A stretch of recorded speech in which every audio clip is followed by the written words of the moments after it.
Europol je objavio da je najmanje 10.000 djece i izbjeglica koja nisu bila u pratnji roditelja nestalo i to nakon dolaska u Europu. Strahuje se da su mnogi od njih žrtve trgovaca ljudima. Ta su djeca naime već bila registrovana na nekoj od ulaznih tačaka na području Unije. Samo u Italiji nestalo je 5.000 djece, u Švedskoj 1.000.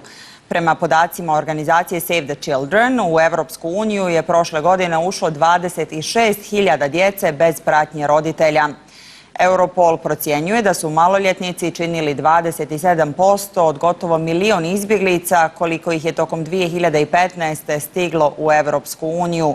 U Europolu ističu zabrinutost da je, kako kažu, sofisticirana panevropska kriminalna infrastruktura usmjerila svoju pažnju na izbjeglice.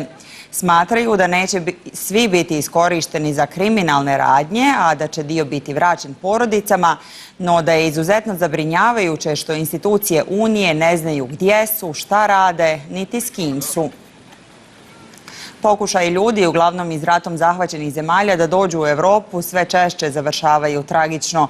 Samo u ovom mjesecu Egejsko more odnijelo je 158 izbjeglica. Više je to od ukupnog broja smrtno stradalih u 2014. godini. U turskim vodama život je izgubilo 113 osoba, dok je u grčkim poginulo 45 izbjeglica. Među njima su i djeca. Osim utapanja, često je uzrok smrti i hipotermija. Najviše ljudi život je izgubilo na putu do otoka Lesbosa, njih 96. O nestaloj djeci i izbjeglicama mi razgovaramo sa našim gostom u Skoplju. Tamo nas čeka direktor prve dječje ambasade u Makedoniji Međaši, Dragi Zmijanac.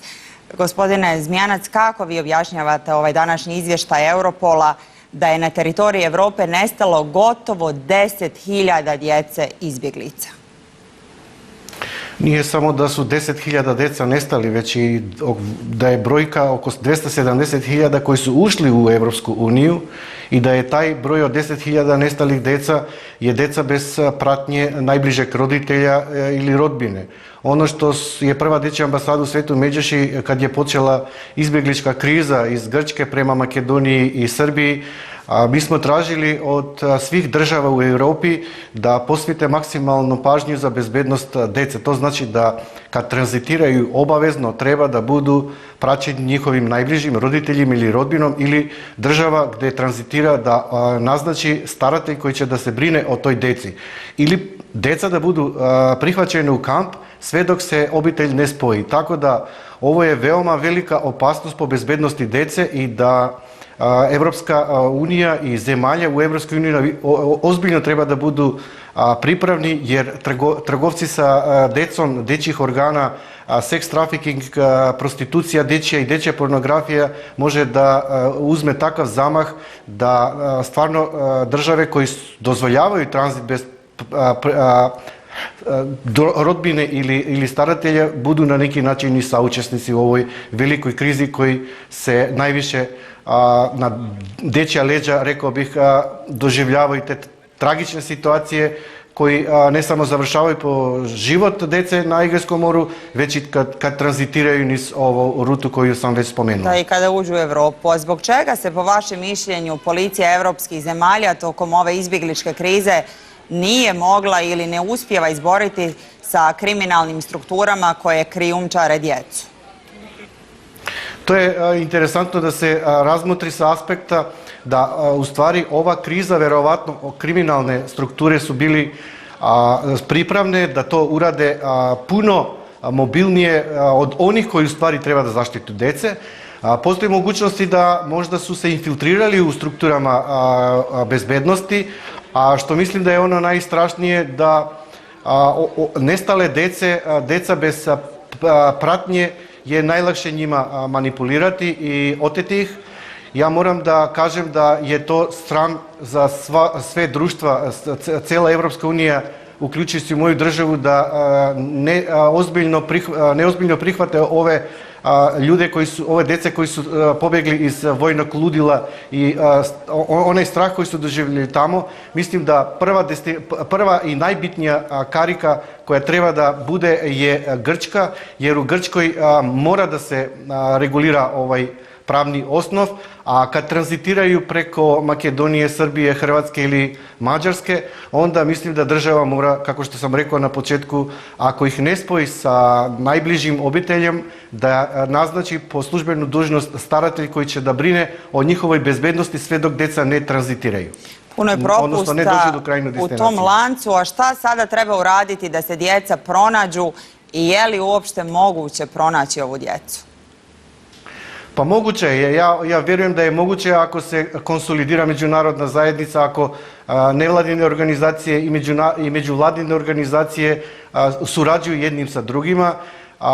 Svakako da treba da budemo što bliže ka ljudima koji tranzitiraju, da ih prihvatimo, da smatramo da oni stvarno su pobjegli od rata i da surađuju sa državnim organima, jer oni najbolje znaju ako se neko dete odvoji i ako neko dete je bez pratioca.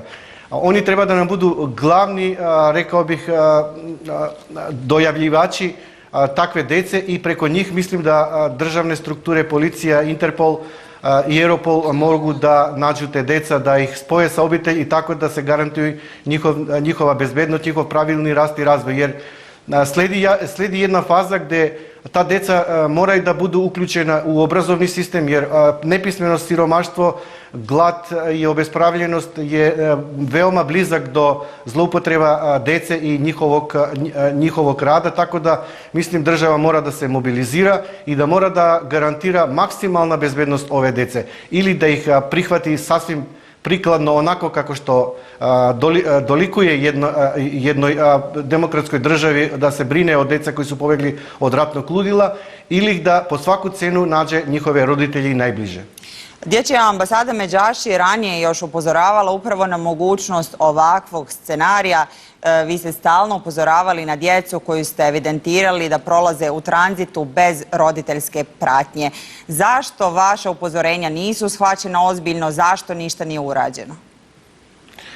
Da, to je u stvari veoma, tačno ste pogodili. To smo mi još u junu i avgustu prošle godine alarmirali ne samo ka državnim strukturama, čak i pozvali smo međunarodnu zajednicu da ozbiljno tretira ovaj problem, da budu maksimalno aktivne zbog moguće kriminalne bande koji će da otimaju decu i da ih zlostavljaju, zato što trgovina sa decom, dečjim organima, seks turizam i prodaje dece je unosni biznis i mislim da ovo nefunkcionalno naše ponašanje prema svemu tome njima pogođuje. Rekao sam da ne vjerujem da su se toliko uspjeli da se inkorporiraju u bezbednosti sistem, već da su našle slabosti zbog nespremnosti Evropske unije da se sprave ovim problemom i oni su u stvari sad korak napred u vezi manipulacije, zloupotrebe i trgovije sa decom.